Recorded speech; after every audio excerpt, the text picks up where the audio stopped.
Good afternoon everyone. আজকেও আমি এসেছি সেই কালকে যেখানে এসেছিলাম সেই দফরপুরেই এসেছি, কিন্তু আজকে ঋদ্ধি ও অ্যাকচুয়ালি তাড়াতাড়ি এসেছিল, যার জন্য ঠাকুমা দাদুর সঙ্গে ও আবার বেরিয়ে গেছে। এইবারে ওই জন্য আমি এখনো পর্যন্ত আছি এখানে। খাওয়া দাওয়া হয়ে গেল, খাওয়া দাওয়ার পরে এখান থেকে কিছু মালপত্র এদিক ওদিক করলাম, করে তখন ভাবলাম যে ঠিক আছে, অনেকদিন আসাও হয় না, তাহলে এখানটাতেই একটুখানি ঘোরা যাক। আমার চারপাশটা সেই কালকেরই মতো পুরোপুরি বাঁশ গাছের ঝাড়, সবাই দেখতে পাচ্ছ নিশ্চয়ই। আর এখানে ওইখানে চলো গিয়ে দেখাবো, একটা গাছে কতগুলো করে জবা ফুল খালি ফুটেছে। এখানকার মানে গ্রামের মানুষ তো, ফলে এরা কিন্তু অনেক হার্ডশিপ, অনেক স্ট্রাগলের সঙ্গে অ্যাসোসিয়েটেড, যেটা হয়তো আমরা আমাদের দৈনন্দিন জীবনে ঠিক ভাবতেও পারবো না। তো যাই হোক, এখন স্কুল নয় actually Alipur CBSE board checking paper, ওখান থেকে বেরিয়েছিলাম দুটো।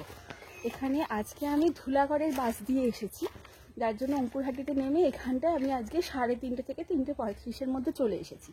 তো এসে আমি এদের বলেই রেখেছিলাম যে তোরা কিন্তু কেউ খেয়ে যাবি না। দাঁড়াও, তোমাদের আগে জবা দেখো, কত বড় বড় জবা ফুল ফুটেছে, দেখেছো কি সুন্দর। একদম পথের ধারে ধারে জবাগুলো যেন তোমাকে আহ্বান জানাবে নিজের কাছে। ঋদ্ধি ফুল দেখলে খুব খুশি হয়। ও আজকে ওখানে ওর দিভাই দাদা নিয়ে চলে গেছে, আমি জানি ও থাকবে, তাহলে ওর সঙ্গে আমরা একটুখানি পাড়া এদিক ওদিক একটু বেরাবো। কারণ এমনিতে ওখানে গেলে তো এইরকম ঠিকটা দেখা যায় না, আমাদের ওখানটা একটু অন্যরকম। আবার এখানটা আসলে একটু গ্রাম্য প্রকৃতির নিবিড় ছোঁয়াটা দেখা যায়, জিনিসটা খুব বেশি করে আমরা আমাদের ওখানে গিয়ে মিস করি।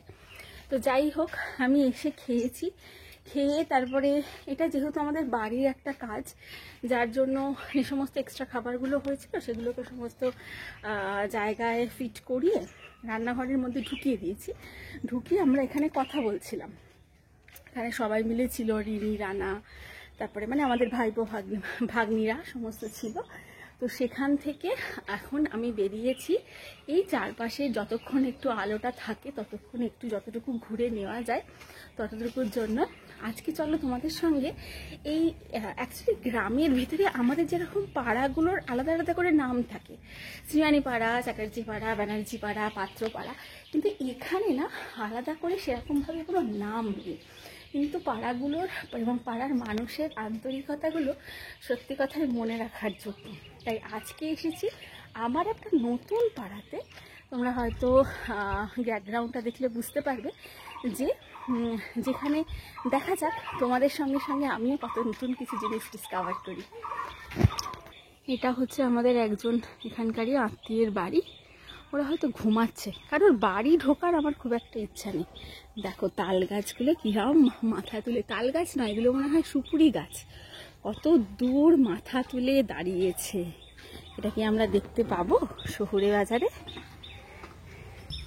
কি রে বাবু, হ্যাঁ এই দেখো উঠে আসছে আমাকে দেখে গো, ওকে খুঁটিতে বাঁধা আছে তাই। ওর যেহেতু অফিসের কাজ আছে, অফিসের কাজে ছুটি পাইনি, ওই জন্য আসিনি।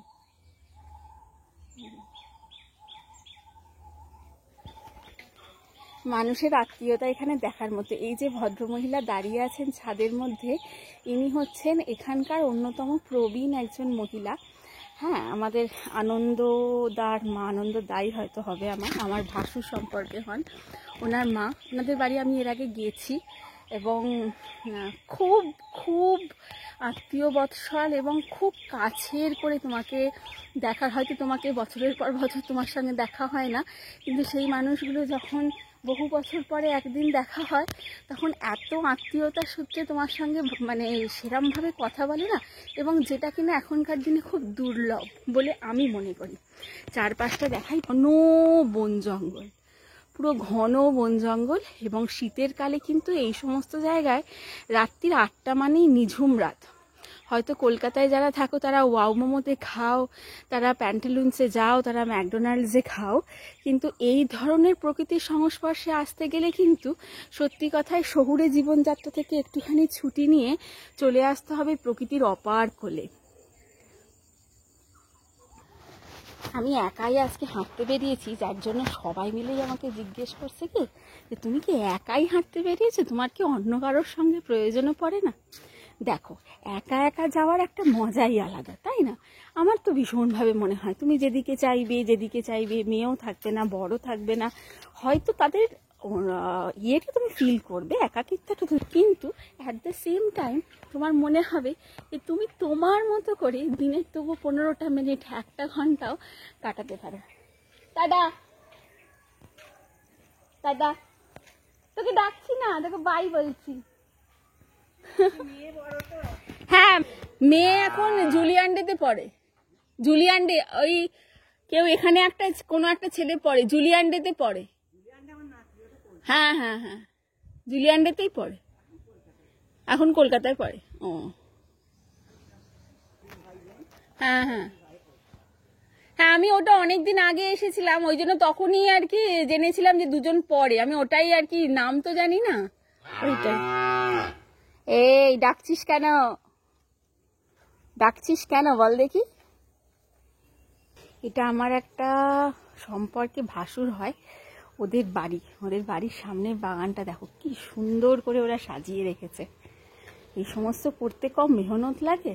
আমরা খালি বলি যে ছোট বাচ্চাদের আমরা কত যত্ন করে মানুষ করি, এই গাছগুলো কি যত্ন করতে হয় না?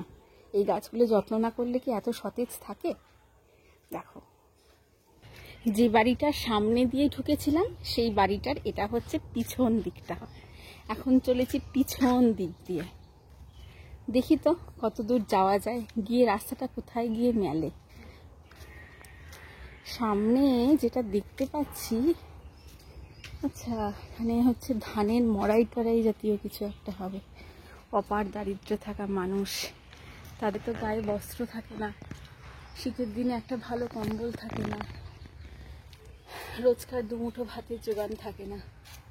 কিন্তু এখন যদি আমি বলি যে আমি অমুকের বউ, কিংবা আমি অমুকের বউমা, কিংবা আমি অমুক বাড়ির বউ, তাহলে কিন্তু সবাই আমাকে আপ্যায়ন করবে। এটাই হচ্ছে মানুষের আন্তরিকতা, এটাই হচ্ছে মানুষের সৌজন্য বোধ, যেটা কিনা এখন ভীষণভাবে মিসিং। যাই হোক, কথা বলতে বলতে এপাড়া ওপাড়া বেশ কিছুটা রাস্তা ঘুরে নিলাম। পিছনের খালি বাঁশ ঝাড়টা দেখতে পাচ্ছ, পিছনের বাঁশ ঝাড়টা, মানে এখান দিয়ে তো রাত্রিবেলা অবশ্যই শিয়াল যায়, সেটা নিয়ে কোনো রকম বিন্দুমাত্র সংশয় নেই। কালকে গিয়েছিলাম বড় পুকুরের ধারে, এখানে আর একটা পুকুর আছে যেটার পাড়টা খুব সুন্দর করে, মানে একদম শান বাঁধানো পুকুর আর কি, বেশ 20টা পরপর সিঁড়ি করে দিয়েছে, সেটা যাওয়ার রাস্তাটা আমি খুঁজে পাচ্ছি না। চলো একটু এক্সপ্লোর করা যাক। এখানে পৃথিবীটা সত্যিই খুব ছোট। আমি ওখানে যাচ্ছিলাম, একটা শান বাঁধানো গাছের পুকুর দেখতে বললাম না, কিন্তু ওখানে হচ্ছে কি এখন একটা বিয়েবাড়ি লেগেছে, যার জন্য সেটা পুকুরটা পুরো গার্ড করে আর কি বিয়েবাড়ির প্যান্ডেলটা হয়েছে। ভাগ্যক্রমে সেখানে গিয়ে ক্লাস 7-এর একটি স্টুডেন্টের সঙ্গে দেখা, যে আমাদের স্কুলের, সে তো জানেন যে ম্যাম এইরকমও করে। যাই হোক, পাড়া বৃত্তান্তটা আজকে এখানেই শেষ করছি। আমার শাড়িটা কেমন লাগছে অবশ্যই জানিও। এটা একটা কাঁথা স্টিচ শাড়ি, যার পাল্লুটা হচ্ছে এইরকম, আর এটা হচ্ছে একটা কাস্টমাইজড ব্লাউজ। কেমন লাগছে অবশ্যই জানিও, আর ভিডিওগুলো তোমাদের কেমন লাগছে জানিও। Tata, good bye.